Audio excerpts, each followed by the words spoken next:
I'll write part 1 of your story in approximately 1,000 words, using simple English in third-person style, without headings. I'll create this as a separate document. Artifact type. Text. Markdown. HFY Story, Part 1. Title. Alien Class Terrified. When Human Demonstrated Basic Combat Skills, Part 1. Jack Miller stepped off the transport ship and took his first breath of alien air. The atmosphere on Zorvia was thicker than Earth's, with a faint smell of cinnamon. He adjusted the small breather hanging around his neck, but didn't need to use it. The Galactic Coalition had assured him the air was safe for humans. So this is what 3 weeks of faster-than-light travel gets you, Jack muttered to himself, looking up at the massive crystalline towers of the Galactic Coalition Academy. The morning light of Zorvia's twin suns reflected off the structures, sending rainbow patterns dancing across the landing pad. A group of aliens waited for him at the edge of the platform. Jack squared his shoulders and walked forward, reminding himself why he was here. The Coalition had requested a human combat instructor as part of their cultural exchange program. As a former Marine with 15 years of experience, Jack had been an obvious choice. "Instructor Miller, welcome to Zorvia," said the tallest alien, a blue-skinned, four-armed being with large silver eyes. "I am Dean Zil-Nara of the Academy. We are honored by your presence." Jack extended his hand, then realized his mistake. He quickly switched to the Coalition greeting, placing his palm against his chest and bowing slightly. "The honor is mine, Dean Zil-Nara. Thank you for the opportunity to teach at your academy." The Dean's silver eyes blinked rapidly, a sign Jack recognized as surprise. Perhaps she hadn't expected such politeness from a human. Earth had only joined the Coalition 3 decades ago, and humans were still considered newcomers to the galactic community. "This is Krell," Zil-Nara said, gesturing to a large reptilian being beside her. "He will be your teaching assistant." Krell was at least 7 feet tall, with scaled skin the color of forest moss and a powerful tail that swayed slowly behind him. His yellow eyes studied Jack with clear doubt. "A pleasure to meet you," Jack said, keeping his tone friendly despite the obvious skepticism in Krell's gaze. "Likewise," Krell replied, his voice deep and rumbling. "I look forward to learning these human combat techniques." The way he said human made it sound like primitive, but Jack let it slide. He was used to this reaction. Most species in the Coalition had evolved with natural weapons: claws, fangs, venom, armored skin, or even psychic abilities. Humans, with their soft skin and dull teeth, seemed unimpressive by comparison. The Dean led Jack through the academy grounds, pointing out various facilities and introducing him to other instructors. Most were polite but distant. A few seemed openly curious about him, while others couldn't hide their dismissal. "Here is where you will teach," Zil-Nara said, stopping at a large circular room with a padded floor. "Your class begins tomorrow. 30 students from 27 species have enrolled." Jack walked to the center of the room, feeling the slightly springy surface under his boots. "This will work perfectly. Thank you." After the tour, Krell showed Jack to his quarters, a comfortable room adapted for human needs, with Earth-standard gravity and temperature controls. "The class roster," Krell said, handing Jack a translucent tablet. "You should know that many students have enrolled out of curiosity rather than respect. Humans are not known for their combat prowess in the Coalition." Jack smiled slightly. "I understand. Do you?" Krell's tail swished more rapidly, a sign of agitation. "Some of these students are from apex predator species. The Arthians have natural armor stronger than your Earth metals. The Valerians can move faster than your human eye can track. What can you possibly teach them?" Jack set the tablet down and met Krell's gaze directly. "Survival isn't about being the strongest or fastest, Krell. It's about adapting, using your environment, and understanding your opponent." "Fine words," Krell said, "but words don't win fights." After Krell left, Jack reviewed the class roster. As his assistant had warned, the list included species renowned for their natural combat abilities. Jack wondered if this assignment was truly about cultural exchange or if someone in the Coalition wanted to put humans in their place. That evening, Jack visited the Academy's training grounds to observe the students practicing their native combat forms. The display was intimidating. He watched a four-armed Vexarian student wielding dual energy blades with blinding speed. Nearby, a massive Arthean with an exoskeleton like burnished copper broke stone blocks with casual punches. In another area, a group of jellyfish-like Medusans floated in formation, their tentacles glowing with psionic energy as they moved objects with their minds. Most impressive was a pair of cat-like Valerians, their movements so fast they seemed to blur. Jack felt a momentary doubt. His old commander's words came back to him. "You're not there to impress them with flash. You're there to teach survival." The next morning, Jack arrived early to prepare the training room. He wore simple black training clothes rather than a uniform, with no rank insignia or decorations. He wanted the students to focus on his teachings, not his appearance.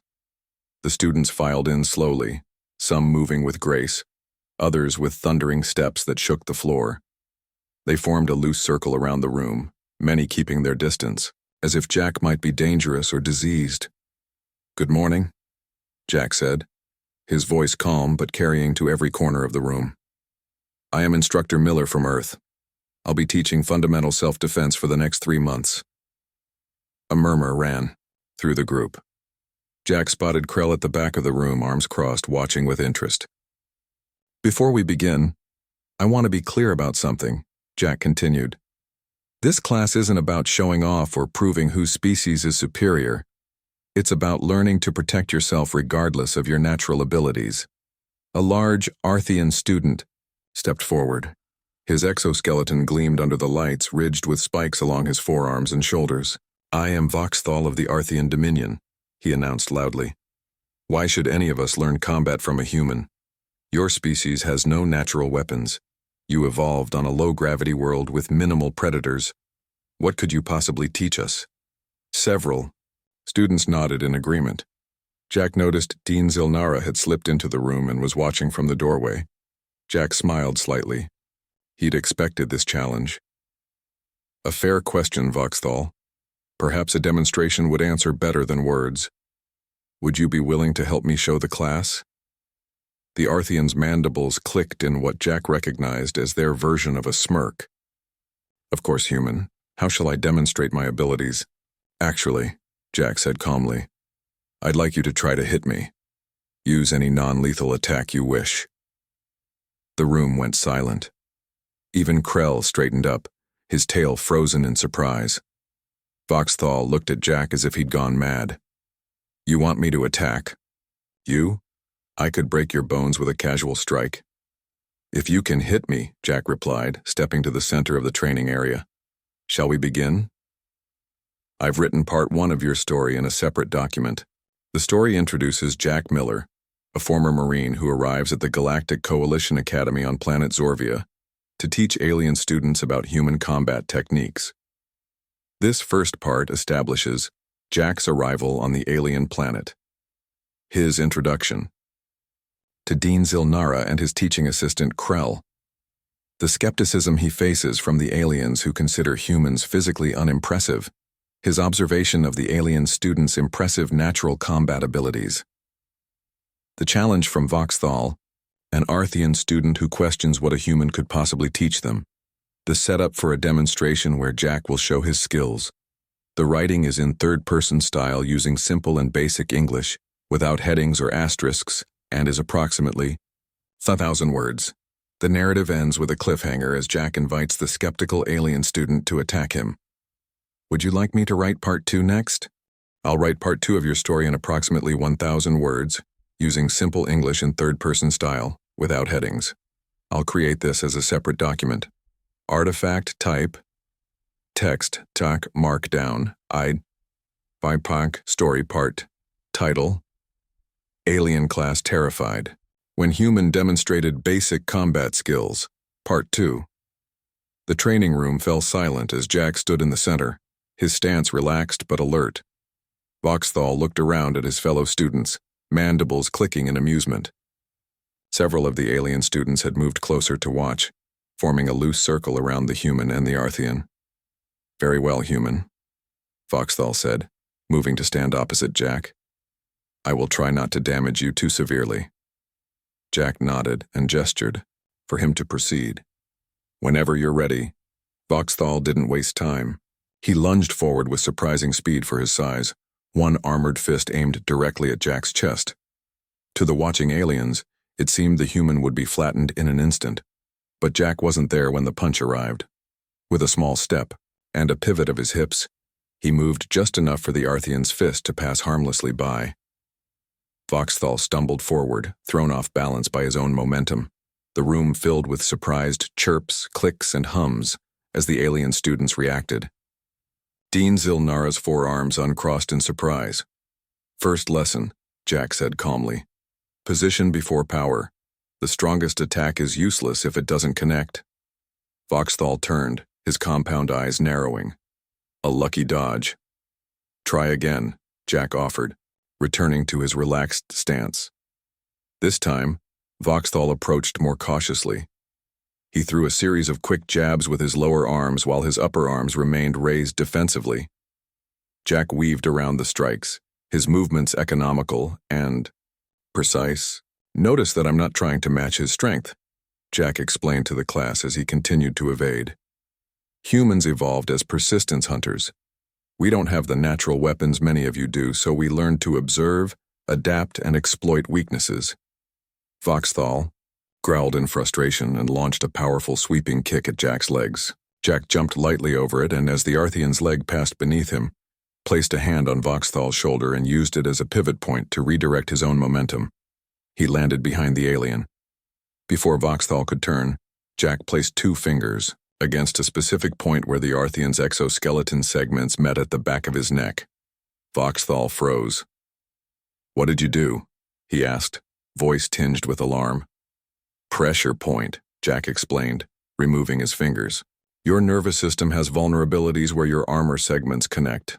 It's similar in many exoskeleton species. He turned to the class. Every species has weaknesses. No natural armor is perfect. No reflex is too fast to anticipate. A blue-skinned Medusan student floated forward. But what about species like mine? We have no solid form for you to strike. The Medusan's tentacles wavered as if to demonstrate their fluid nature. Jack nodded. A good question. Would you mind assisting with the next demonstration? The Medusan, who introduced herself as Neri, moved to the center of the room with Jack. Her gelatinous body pulsed with faint bioluminescence. Medusans have powerful psionic abilities and can shift their density, Jack explained to the class. Neri, please try to restrain me with your tentacles or psionic grip. Neri's body glowed brighter as she extended several tentacles toward Jack. At the same time, Jack felt the telltale pressure of a psionic hold trying to freeze him in place. The human took a deep breath and closed his eyes for a brief moment. When he opened them, he moved in a way that seemed impossible given the forces holding him. With small, precise movements, he stepped forward, rather than back or sideways. This simple action surprised Neri, whose tentacles and psionic field were positioned to prevent retreat or lateral movement. Jack reached out with one hand, making a gentle circular motion just above Neri's central nerve cluster. The Medusan's glow faltered, and her tentacles retracted instantly. Many psionic species focus their energy in predictable patterns, Jack explained. By moving against that pattern and approaching the central nervous system, you create confusion. It's similar to how ancient Earth martial artists used circular movements to counter direct force. Neri bobbed in what appeared to be the Medusan equivalent of a bow. Fascinating. I never considered that perspective. Krell stepped forward from the back of the room. These are interesting tricks, Instructor Miller, but what about a larger opponent with both strength and speed? Jack smiled slightly. Are you volunteering, Assistant Krell? The reptilian being nodded and moved to the center of the training area. He towered over Jack, his powerful tail swishing behind him. Attack however you wish, Jack said. Krell moved with surprising grace for his size. Rather than a direct attack, he circled Jack, using his tail to try to sweep the human's legs while simultaneously reaching with his clawed hands. Jack waited until the last possible moment before dropping to one knee. As Krell's tail passed over him, Jack grasped it with both hands, not trying to stop its momentum but instead adding his own strength to the motion. He pulled and twisted in a specific way. To everyone's surprise, Krell's entire body flipped over, and he landed hard on his back. The impact wasn't enough to hurt him, but the shock was evident on his reptilian face. "Leverage and timing," Jack said, helping Krell to his feet. "Your tail gives you excellent balance and is a powerful weapon, but it also creates a predictable center of gravity. Once I understood the physics of your movement, I could use your own strength against you." Krell dusted himself off, looking at Jack with new respect. "I underestimated you, Instructor Miller." "That's often the human advantage," Jack replied. "We're used to being underestimated." The class had grown completely silent. Even Voxthal was watching intently now, his earlier dismissal replaced by cautious interest. Dean Zilnara stepped forward. "I believe we've seen enough for today. Instructor Miller has clearly demonstrated that there is much we can learn from human combat techniques." Jack looked around at the students.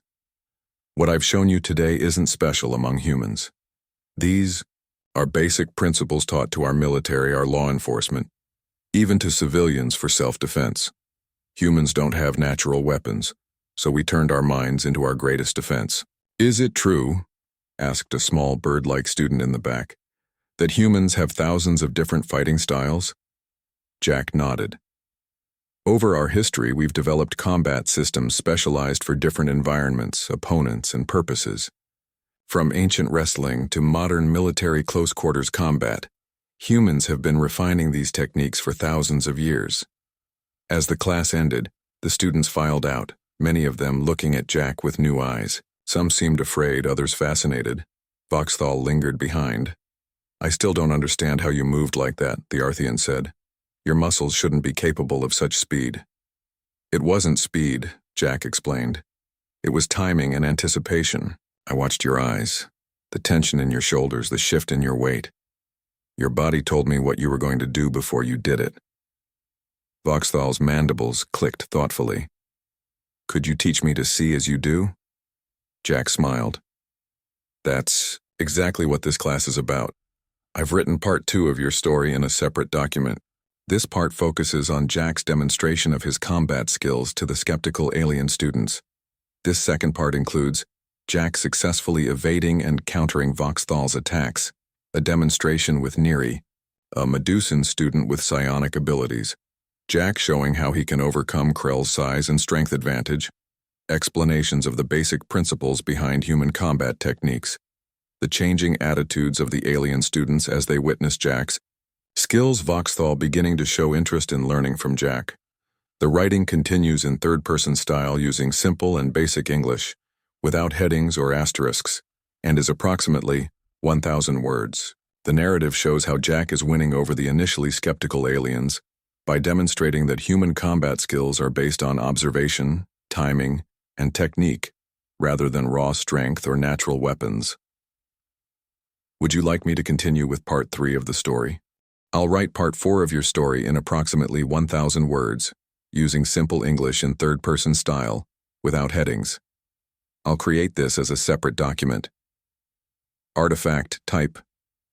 Text. Markdown. HFY Short Story Part 4. Title. Alien Class Terrified. When Human Demonstrated Basic Combat Skills Part 4. 2 months had passed since Jack's first demonstration. The training room that once held skeptical alien students now buzzed with focused energy, as 30 beings from across the galaxy practiced human combat techniques with surprising dedication. Jack walked between pairs of students, occasionally stopping to adjust a stance or demonstrate a movement. He paused beside Voxthal, who was working with Neri the Medusan on a technique designed to counter psionic attacks. "Good form, Voxthal," Jack said. "But remember to keep your breathing steady. Even with your exoskeleton, telegraphing your movements through breath gives away your intentions." The Arthean nodded, his once dismissive attitude replaced by genuine respect. "Thank you, Instructor Miller. I've been practicing the meditation exercises you taught us."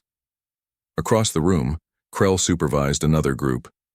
The reptilian assistant had become Jack's most enthusiastic supporter, often staying late to learn additional techniques.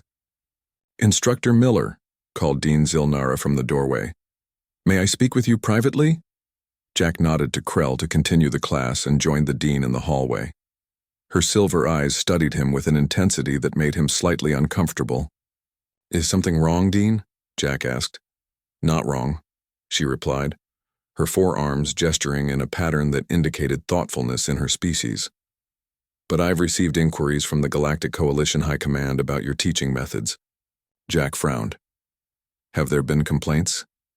Quite the opposite, Zilnara said. Word has spread about your class. Several Coalition worlds have requested human combat instructors for their own military academies. But before I respond, there's something I need to show you. She led Jack to her office, a circular room with views of the crystalline spires of the academy. On her desk sat a small projector. With a wave of her hand, a holographic display appeared in the air between them. This is classified information, she said. What you're seeing is the Coalition Species Combat Effectiveness Rating. Jack studied the chart. It showed various species ranked by their combat capabilities relative to body mass and natural abilities. To his surprise, humans were at the top of the list. This can't be right, Jack said. Many species here are stronger, faster, and better armed naturally than humans. And yet, Zilnara replied, in controlled tests and actual combat scenarios, humans consistently outperform expectations. Do you know why? Jack shook his head. Because your species evolved on what we classify as a death world, she explained. Earth's gravity, temperature variations, predators, diseases. By Coalition standards, your planet should have produced only the most basic life forms. Instead, it created you. She manipulated the display to show Earth's statistics compared to other homeworlds. Most sentient species evolved on worlds with stable conditions and few threats. They developed specialized natural weapons for specific purposes. But humans... She paused, her voice dropping slightly. Humans had to survive constantly changing threats with no specialized natural defenses. Jack understood now. We had to adapt. More than adapt, Zilnara said. You turned survival itself into an art form. Your species developed thousands of combat systems not because you were naturally equipped for fighting, but because you weren't. She closed the display. The techniques you're teaching, reading body language, using leverage instead of strength, exploiting environmental advantages, these aren't just combat skills. They're survival strategies refined over thousands of years on a planet that tried to kill you every day. Jack felt a strange mix of pride and humility. I never thought of it that way. Few humans do, Zilnara said. That's what makes you so terrifying to some species and so fascinating to others. You don't even realize how remarkable your adaptability is. When Jack returned to class, he looked at his students with new eyes. These beings, with their natural armor, claws, and psionic abilities, were learning from him not because humans were superior, but because humans had turned their greatest weakness, their lack of natural weapons, into their greatest strength. Gather around, Jack called to the class. The students formed a circle around him, a far cry from the distant skeptical group of 2 months ago. Today, I want to talk about why humans developed so many fighting styles, Jack began. It wasn't because we were strong. It was because we were weak. The students exchanged confused glances. Humans have no claws, Jack continued, holding up his hands. No armor, no venom, no psionic abilities. We're soft, fragile creatures compared to many of you. But that weakness forced us to observe, to think, to adapt. He walked to a display board and pulled up images of Earth's history. Throughout our history, humans faced countless threats: predators, harsh environments, disease, and unfortunately, other humans.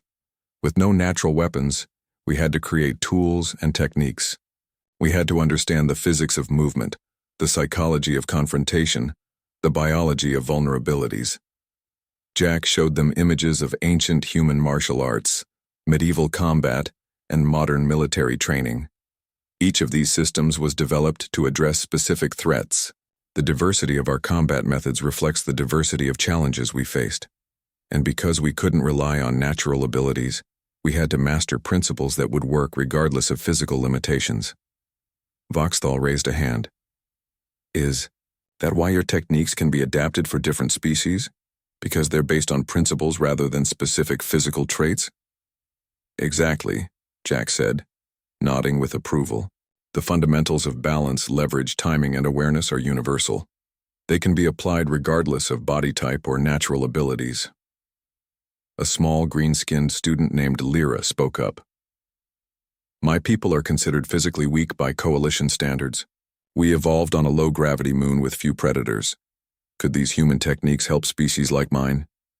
Especially species like yours, Jack assured her. Human combat methods were designed for beings who can't win through raw strength alone. As the class continued, Jack noticed a new energy in the room. The students practiced with increased focus, asking more questions, making connections between human techniques and their own natural abilities.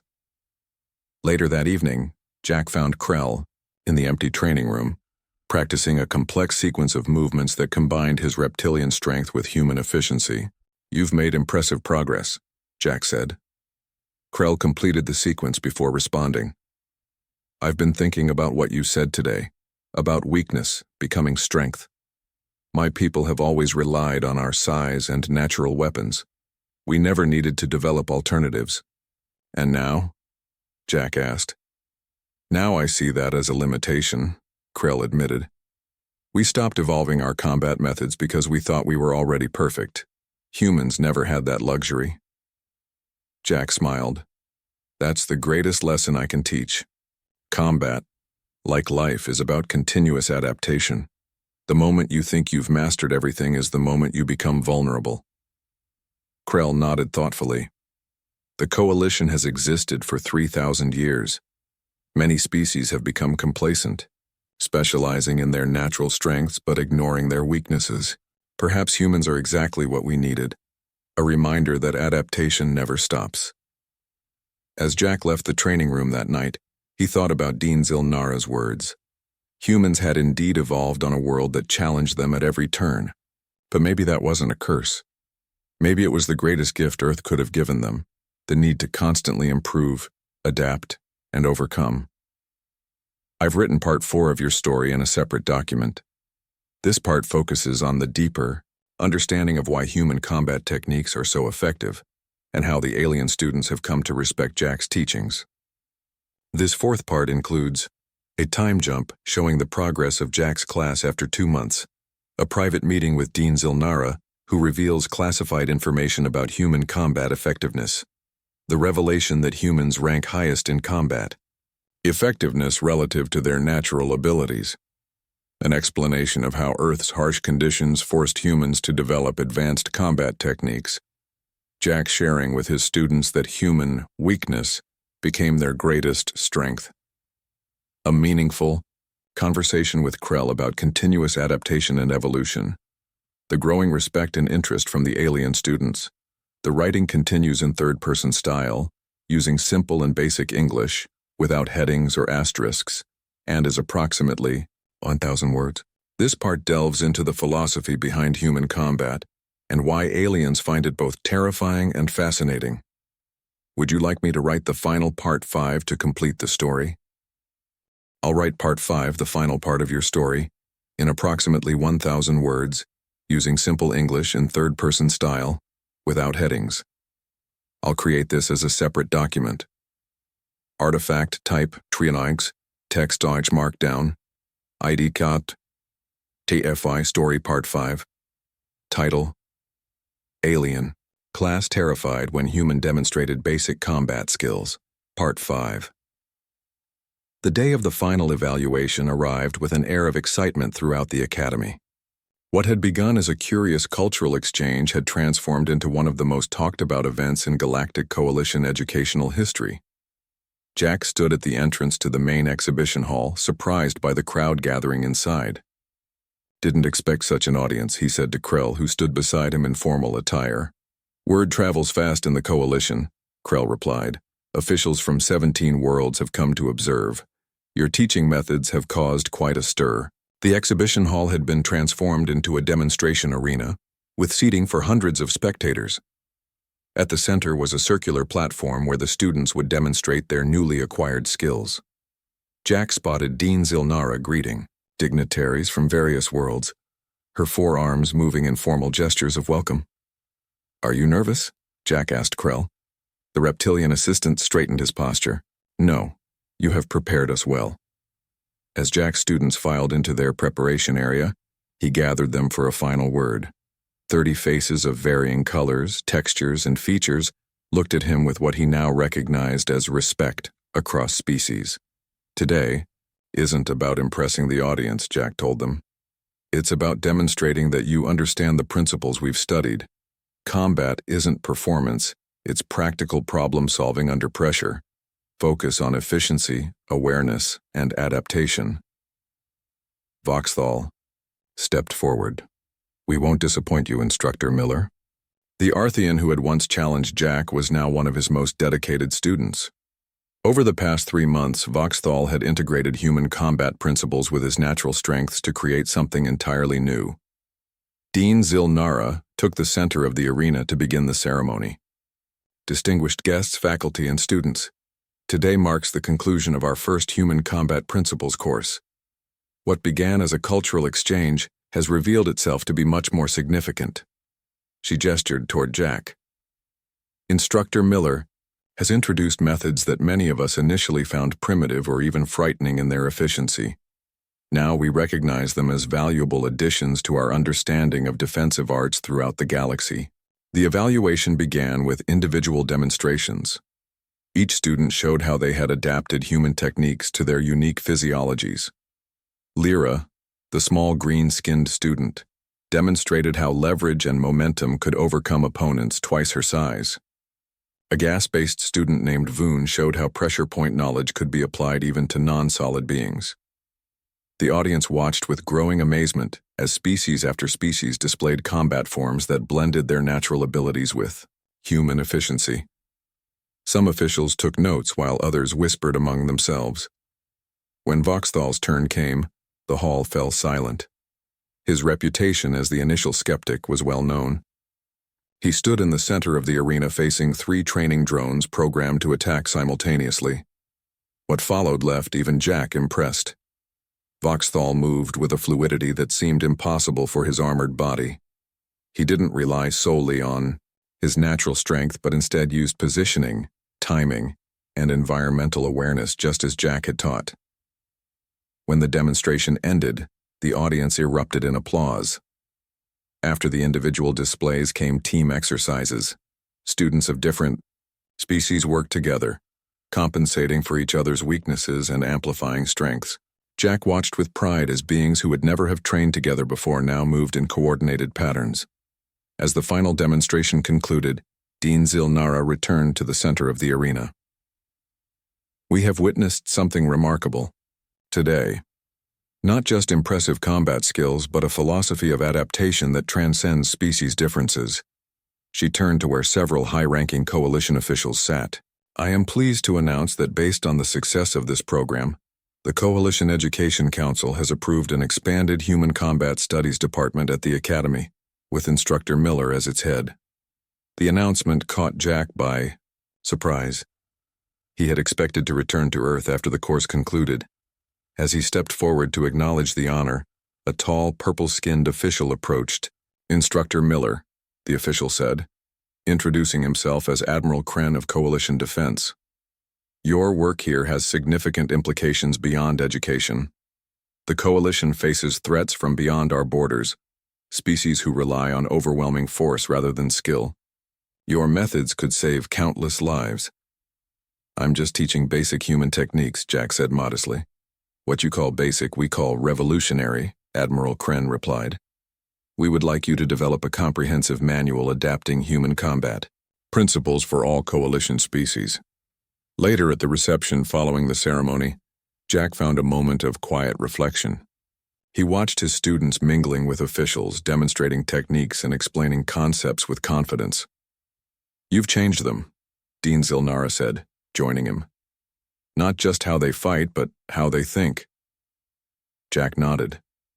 That was always the real goal. Combat technique is useful, but the mindset is what matters. The ability to adapt, to analyze, to find solutions when outmatched. The coalition has grown comfortable over centuries of relative peace, Zilnara observed. Many species have forgotten the value of adaptability. Humans remind us of lessons we need to remember. Krell approached with Voxthal. "We have a gift for you, instructor," the reptilian said, presenting Jack with a small crystal cube. When Jack activated it, a holographic display appeared showing recordings of each student before training and after. The transformation was remarkable, not just in their movements but in their confidence and awareness. "You taught us that lacking natural weapons can become an advantage," Voxthal said. "My people believed our exoskeletons made us superior fighters. Now I understand that true strength comes from knowing your weaknesses and overcoming them." "Will you stay and continue teaching?" Krell asked. Jack looked around at what he had built, not just a class, but a new understanding between species. "Yes, I think I will. There's still so much we can learn from each other."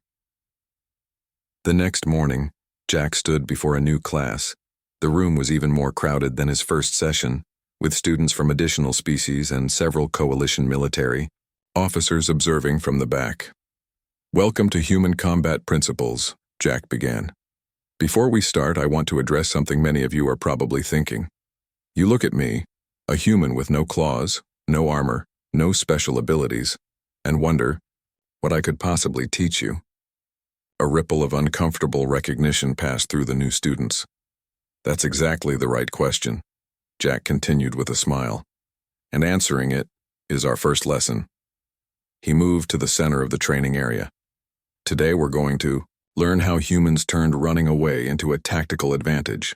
It's called strategic repositioning, and it's one of humanity's oldest combat principles."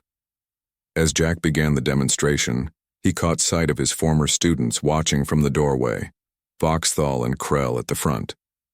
They nodded in approval, as a new group of aliens prepared to discover just how terrifying basic human combat skills could be. "I've written Part 5, the final part of your story, in a separate document.